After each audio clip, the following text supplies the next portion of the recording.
What recent movies will be considered classics 25 years from now? The horror genre needed Astor's movies. The last big shift in the horror zeitgeist was unfortunately Paranormal Activity, which basically pushed the genre into a race for the lowest budget that can still somehow make money. It could be argued that James Wan stopped the free fall of the genre with The Conjuring, but Astor elevated the art with Hereditary and Midsommar. I hear the Conjuring series get shit on a lot, but I've always loved them. Growing up in a very strictly Christian household, I didn't get to watch anything that could be perceived as evil, so horror, at least the more intense modern stuff, was out of the question. But my worldly GF at the time introduced me to them, and that was by far the most suspense I experienced from cinema at the time. I get what you mean but disagree. Eraserhead is in another category of its own. I feel like you have to want to like it. Both involve the surreal, have kind of a dreamlike / nightmarish atmosphere, and give a feeling of not knowing what's real, but The Lighthouse is surrealism with a cohesive story that you can follow, while Eraserhead is basically just surrealism. That alone makes The Lighthouse much more accessible to people. And let's not forget the actors in it and the quality of their acting. That factor, when compared to Eraserhead, would also draw people in. Anecdotally, I once showed Eraserhead to a group of like 15 friends, partly as a joke and partly to see if any of them would appreciate it the way I do. All of them hated it and several were mad at me for making them watch it. Even my friends who had a bigger appreciation for the surreal and unusual and tried to like it even a little bit still didn't like it. It's just so hard to follow, and people don't like it when they don't know what's going on, like some kind of inside joke. If I'd shown them The Lighthouse, I think at least a few would have enjoyed the movie for its story and acting. I know this is not a controlled scientific study, but I can't help but imagine I'd get similar results with a larger sample. Was a bit blah about the part where the language lets you see across time. So I think for a lot of sci-fi movies there's a certain suspension of disbelief you have to obtain in order to get into the whole super advanced aliens visiting Earth. Breaking the concept of time is sometimes one level above that, where you're really going into fantasy more than science fiction. But I think it was a neat way to tie in the reasons for the visit. Every other alien movie, it's like they want to invade Earth for our resources, as though an interstellar traveling race wants one planet out of billion potential ones, or can't harvest water from Io or Europa, or synthesize H20 from gas giants and the power from a star. Like it's a deeply flawed concept to begin with, but we just roll with it because it's fun. Or you get something like Close Encounters of the Third Kind, where the entire nature of the visit is a complete mystery. Aliens who perceive the future that know they need help from humans to solve a future problem. That's a great hook that I don't think I've seen really attempted before. While normally it'd be, how could humans possibly help an advanced race? The whole idea that our perception of time based on our language gives us some advantages that their species does not is a great message.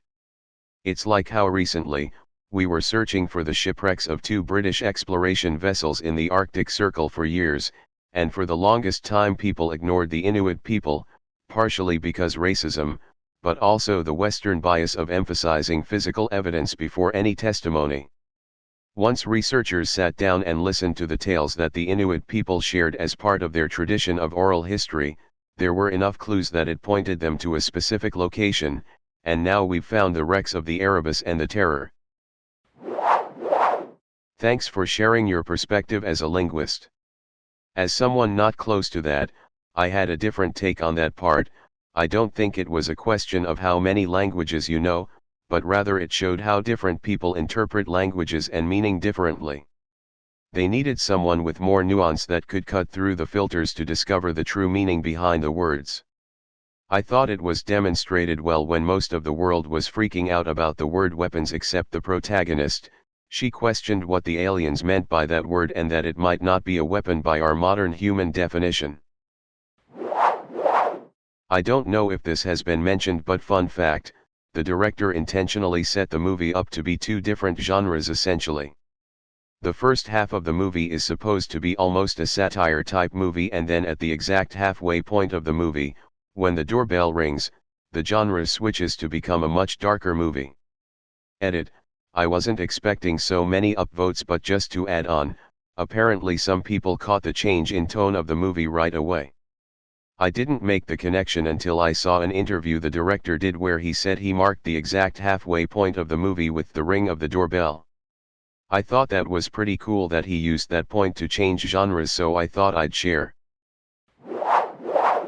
I think it's not about him finding his purpose as a teacher. The point is that your spark is not your purpose. Spark is just joie de vivre. To me, the movie goes out of its way to avoid teaching being his purpose. Another movie would probably do that. Of course, the jazz teacher is destined to show 22 what her spark is. And we go through a revelation of 22's spark, but also of his spark. He should be a teacher and realize that's his place in life. But the movie has a different take. Spark is not the meaning of life, it's just enjoying life. And life is complex, sometimes you win, sometimes you lose. And we never see which path he ultimately winds up on, teacher or professional jazz musician. But that's the point. But that's not the point. The point of the movie is that the spark isn't the only reason to be alive, and that even if we are failures, it's okay to be alive. To enjoy the feeling of sand between your toes or the taste of a great cheesecake. So many movies talk about a reason to live. This movie simply says, living is enough of a reason to be alive. If you want to accomplish something or become someone important, great. But you don't have to. You don't have to succeed in life to live a valid existence. Being alive is good enough. And him finding meaning in teaching would sully that message. Instead, he realizes that teaching and jazz are both things that matter to him, but not what validates his existence and not the only things that matter.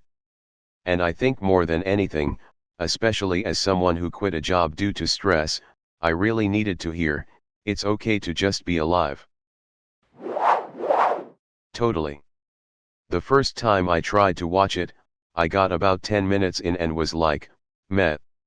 Then about a month later COVID kicked in and I was working from home. One slow day, I decided to give another shot. This time I was pulled in. I enjoyed it. I laughed. I shed some tears at the end. As a 42-year-old white man, I knew a little about Dia de Muertos from living in Austin, Texas and having Hispanic friends, but this movie helped me understand why AI more as to what it's about and why they leave certain things out and create the ofrendas. Excellent movie. When the trailer first dropped for Interstellar, I was really excited. My dad was excited, we both love movies like that. He was in stage 4 cancer at the time. I think I suggested going to the theater to see it, but he wanted to watch it on his new 75 TV. When the Blu-ray rip was available, he was in palliative care in the hospital. I tried to convince him I had it and we should watch it on his laptop, but he kept saying he wanted to watch it at home when he got out. He never got out, he never saw the movie. Interstellar is one of my favorite movies and it kills me to watch it. To be honest, Dark Knight and Iron Man actually brought the superhero genre completely back to life. We take it granted now because there's been like 30 Marvel movies in 5 years, but prior to Nolan rebooting Batman, superhero films were basically dead. DK proved escalely that it could be a big, huge budget action-laden movie whose story and actors could be taken seriously. Between Ledger, Bale, and Oldman, you have 3 Oscar winners giving superb performances that were all worthy of critical acclaim in a Batman movie no less. This is my favorite fun fact, most 2D animation is done on the 2s, meaning that it is recorded at 24 FPS, but to cut costs, most animators will only draw a new cell for every other frame. Most 3D animation is done on the 1 simply because it doesn't cost any more to animate those extra cells using a 3D modeling app. Spider-Verse intentionally animated its 3D characters on the 2s to simulate 2D animation, and the difference it makes to the style of the film is so subtle at times, but to an animator it's the coolest thing. Have you ever seen The Raid Redemption? It's essentially the same movie as Dredd, but it came out a year earlier. It's about an Indonesian SWAT team who needs to infiltrate an apartment building controlled by criminals, in order to deal with the boss of the criminals, who lives on the top floor. Sound familiar? The fight choreography is the best I've ever seen, and I feel the whole film works a lot better with several, easily dispatched, normal cops than it does with one titular super cop, whose most people know is gonna make it to the end. Said another way, if you're into Dredd because of the dystopian sci-fi setting, you might not like The Raid. If you're into Dredd because of the action and violence, you'll probably fucking love The Raid. And it's currently available through at least one major television streaming application. I just rewatched 1917 the other day and totally missed the subtle detail that show had a family the first time I saw it in theaters. Maybe I just forgot. But I feel that small detail really does tie the film together in a lot of ways. Blake and him have the conversation about sending a medal to his family and Show kinda dismisses it, saying he traded his medal for a bottle of wine. It seems like he's first and foremost focused on the mission and doesn't even process/believe he'll get the chance to see his family again until he sits down on the tree at the very end of the movie. I think this movie is a classic. Between the tension, pacing and cinematography of it, I'll probably watch it a handful of times at least in the next 25 years. Wes Anderson's work is going to be studied for years, my personal faves being Moonrise Kingdom, Fantastic Mr. Fox, and Island of Dogs. I'd also argue that this small list will be classics. The King of Staten Island, The Platform, Interstellar, The Wolf of Wall Street, Fight Club, Inception, Mad Max Fury Road, Blade Runner 2049, Django Unchained, Whiplash, Arrival, The Social Network, Nightcrawler, Moonlight, Her, Ex Machina, Hell or High Water, Baby Driver, Sicario, Moneyball, The Florida Project, and even the anime film Your Name.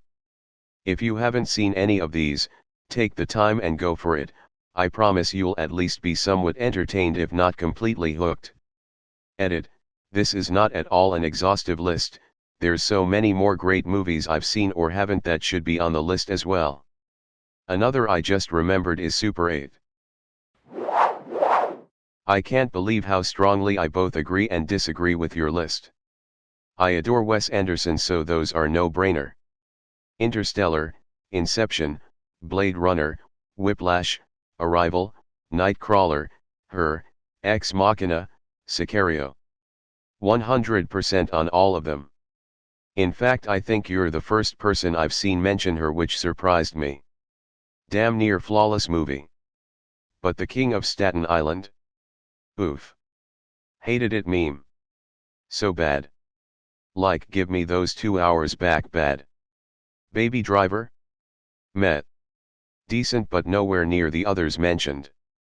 My opinions are obviously no more valid than yours, it's just strange to me how similar our tastes are on like 95% of these and then diametrically opposed on a few others.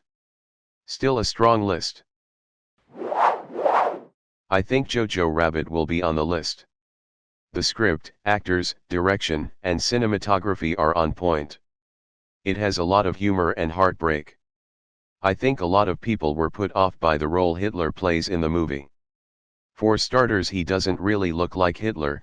Secondly, he often acts as comedic relief. If you haven't seen the movie, it already sounds very strange. It works though. The movie is about a young, easily impressed boy and his experience in the war. It isn't Hitler, it's his idea of the great leader and his best friend everyone keeps hyping. I'm just going to say what everyone is thinking, Nacho Libre. The film is a masterpiece. It finds a perfect balance between comedy and depth. The script is masterful, balancing Jack Black's wit with serious ethical questions. The central quandary of the film is based on the gray space between good and evil. Can you do something evil under your moral system for the benefit of the moral system? Upon watching it again recently, however, I realized it is also an incredible piece of art. The production value is crisp. The framing and lighting in every shot is well above what you would expect from a comedy. The way they use natural framing within the set, Jack Black's love for standing in doorways, to the use of ingenious lighting, nothing short of brilliance. Nacho Libre is a masterclass work of art, comedy, and drama that I think can easily become a classic that will be rewatched for ages. I think it will be the type of thing that you're able to understand and relate to regardless of the historical context, but knowing what was happening at the time gives you another layer to interpret. It happened because of the pandemic, but it isn't about the pandemic. Like it usually happens with songs written during certain political climates, the lyrics don't need to be explicit at all, which keeps them relevant decades later, but you can pinpoint the exact meaning behind it if you know the context. I don't think any other piece of media captured the feeling of being in lockdown any better. I actually think this part of it won't stand the test of time. He doesn't even ever mention that he's in lockdown, or COVID, or that he has to be there. People watching it 20 or 30 years from now that aren't aware of the surrounding time it was released will only see it as someone critiquing the internet/social media age while dealing with extreme social anxiety and depression, both of which it does brilliantly. These latter parts are what was so brilliant about it, Imo. It's only because we all experienced lockdown recently that we add this element to it, but it's pretty clear he went out of his way to not include any commentary about that in the piece, and I honestly think it was pretty brilliant. If he had just mentioned lockdown and COVID, it would make it a work of art that was a product of its time, but because he didn't, I think it will hold up much better down the road. That one was in a unique position, as he pretty much did it himself while in lockdown. There will probably be many more movies about it over the coming years. I liked Inside, but I wouldn't think it will be a classic in the typical sense of the term. I think of classics as movies that people will still be watching in 50 to 100 years. While Inside was good, I doubt it will be very relatable in that amount of time. Much of the special was centered around not only the lockdown, but the current state of the internet and social behaviors relating to right now. The Gentleman, 2019, from Guy Ritchie. It's an absolutely fantastic movie that I don't hear enough about. It's effortlessly rewatchable, quotable, and stylish. The cast is absolutely brilliant, with Matthew McConaughey, Charlie Hunnam, Colin Farrell, and Matthew Strong all providing excellent performances, and Hugh Grant is transformed from his usual self into a slimy tabloid investigator. Think Snatch but bigger budget. If you enjoyed any of Guy Ritchie's previous films, I guarantee you'll love it. Not a movie, but The Mandalorian is going to be remembered for permanently revolutionizing filmmaking. The volume is literally going to change the film production process forever. It can't be overstated how much of a leap forward this technology is compared to green screen. The actors can see and interact with the CG environment in real time, directors can change scenery, directors of photography can change camera angles without needing to re-rig all of the lighting. It's truly amazing. I hope. What I think is revolutionary about The Mandalorian is its return to non-epic storytelling in the true Western, episodic narrative tradition. Nowadays it feels like every episode of every show has something crazy dramatic happening, somebody getting raped, murders, the whole universe at risk. The Mandalorian is like, well, I guess I need to kill this sandworm terrorizing this podunk town, or gotta help this alien mom meet up with her boo. These small stories can relax into their genuine tension without the forced epicness of engineered drama. And God, do I love it! The serialized Western atmosphere of The Mandalorian is just lovely. I do think that style can be somewhat difficult to pull off from writing standpoint due to how short the seasons are. If the writers don't tie in individual episodes well enough, it can feel like a large portions of a season become too side quest focused. That said, I'll take episodic divergence over the DBZ style of entire episodes realistically focusing on 5 to 10 minutes of in-universe time.